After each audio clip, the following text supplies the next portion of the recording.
Congratulations, Alistair. What does this result mean to your team and your club? Yeah, well, as all footy clubs would know, you work really hard during the week to try and get a positive result, and it doesn't always go your way. But our boys have been working hard, and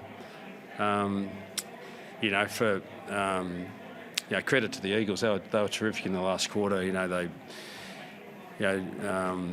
Elliot Yeo got going in the last quarter, and Liam Ryan went up to stoppage, and then their momentum just overwhelmed us for a period of time. But I thought over the course of the game, the better side ended up winning the game, which was really pleasing. That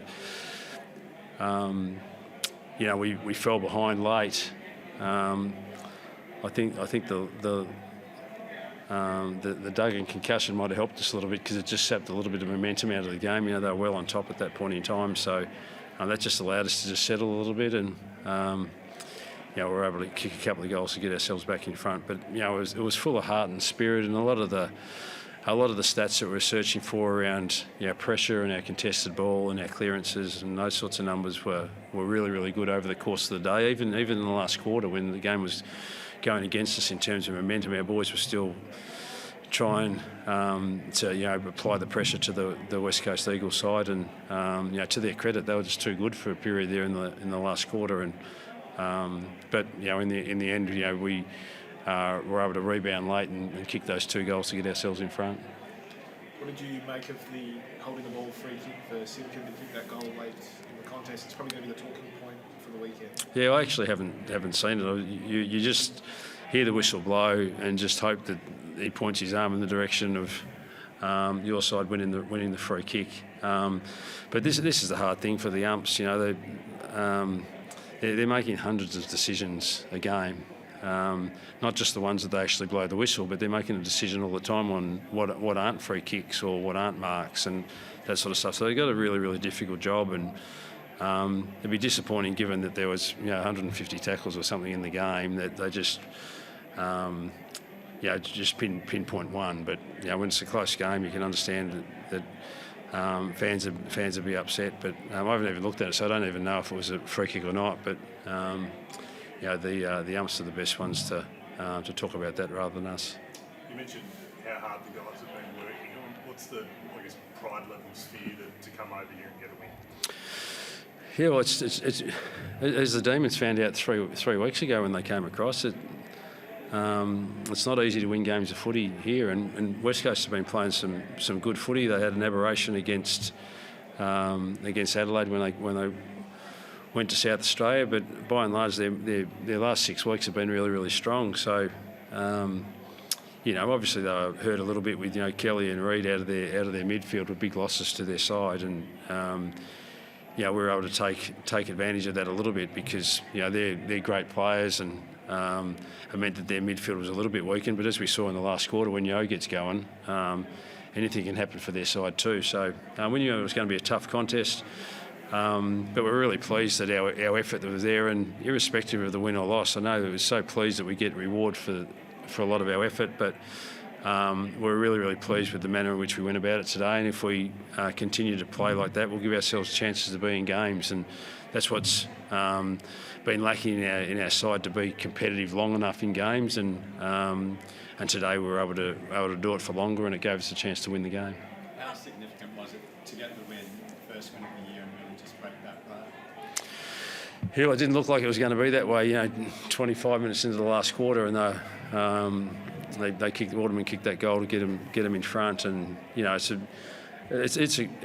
a great venue to play footy. 45,000 people are thereabouts, and the crowd was loud. Trying to talk to the players at quarter time and 3/4 time, the crowd's going nuts, and that was at both stages. West Coast Eagles were behind at that point in time, but it's still difficult to communicate with your players. So it's a great venue to play footy, and it was great that we were able to get the win and just get a little bit of reward for effort. Our boys have been working hard. The spirit and morale in the group has been really, really strong for the whole of the year, despite the losses. And but just seeing the smile on the faces, Simpkin, our captain, kicked 2 really, really important goals for us in the last quarter. But if you go too early in the game, in his first 3 or 4 contests, it actually really set the scene for our whole side. And having him back in, he's missed, I think, 3 or 4 games. And when you're a side developing and trying to get a little momentum and continuity and stability in your side, having your skipper out of your side is a real blow. But I thought his return to the side today was really important for us. And I think there was a chase at a really important part of the game. Our big ruckman, Big X, chased down Liam Ryan and just showed our never giving attitude today, which was really important for us. And I'd imagine he's a pretty hard bloke to chase down, and he did so. And our players responded to that effort, I'm sure. Alistair, is that what's most pleasing? The fact that you're not used to being in this position of being in front at 3/4 time, but then also to have to fight against the crowd like you just spoke of, and to kick those final 2 goals with such a young side. Is that what's most pleasing out of this win? Yeah, well, it showed a bit of character. I think West Coast had 22 inside 50s in the last quarter, so it was an avalanche of momentum going their way. They're terrific out of centre bounce and clearances, and that was a part of the game that we were so strong in the first 3 quarters, and they were able to turn the tables. And it was really good coaching by West Coast with what they did. Obviously, Yo, whether someone said to him at 3/4 time or whether he just took it upon himself, he's a proud player. And he played really well in the last quarter. And as I said about Ryan going up to stoppage and then just spitting forward, a lot of their players doing that. So, to actually withstand that avalanche, as I said, I think the Duggan moment in the game helped us just settle a little bit, and we actually needed that when the momentum is so strong. It's so hard in games now to stop opposition momentum, and you're usually hoping that it's a 3/4 time siren or something like that allows your side to settle. But particularly a young group like us. But it was really pleasing that when West Coast did kick that goal to get in front, that we were able to find a way to win. And as I said earlier, without being arrogant about it, I thought the better side won on the game on the day. We'd have been really stiff to lose that game, given the effort that we put in to get ourselves in a winning position. And I'm just so pleased that the game unfolded the way that it did in the last part of the game. Early, Larky was having a bit of trouble on Barras, and that 3rd quarter he sort of broke it open with him and LDU. And it must be good to see someone like him just continue to fight no matter what and eventually get on top. Yeah, listen, they're great players, aren't they? Those 2 guys, Barras and McGovern, all Australian type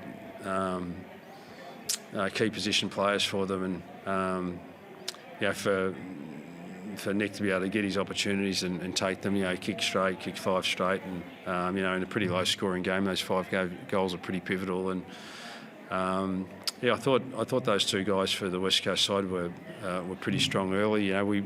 We maybe kicked it to their advantage a little bit more. You're foolish to kick long and high into your forward line against West Coast, but that's the pressure of the game. Sometimes you make errors like that, and that sort of worked to the advantage of those 2 guys. But by and large, they weren't anywhere near as strong in the intercept part of the game as what they have been in a lot of games in their careers. So we just competed hard and brought the ball to ground as best we could, and that allowed us to have a lot of pressure in our front half. I think we had 15 or 20 inside 50 tackles, and that's usually a pretty good barometer for the pressure that you're able to apply. So that just made it a little bit tougher for their bigger guys that can really impact in the air. But Larky was a pretty important player for us up front. What were you doing specifically in the midfield from your point of view to have such clearance dominance? We've got a lot of guys that can rotate through there that are just bulls. Simpkin coming back into the side obviously helped us, and David Uniacke, and George Wardlaw is just such a fierce competitor.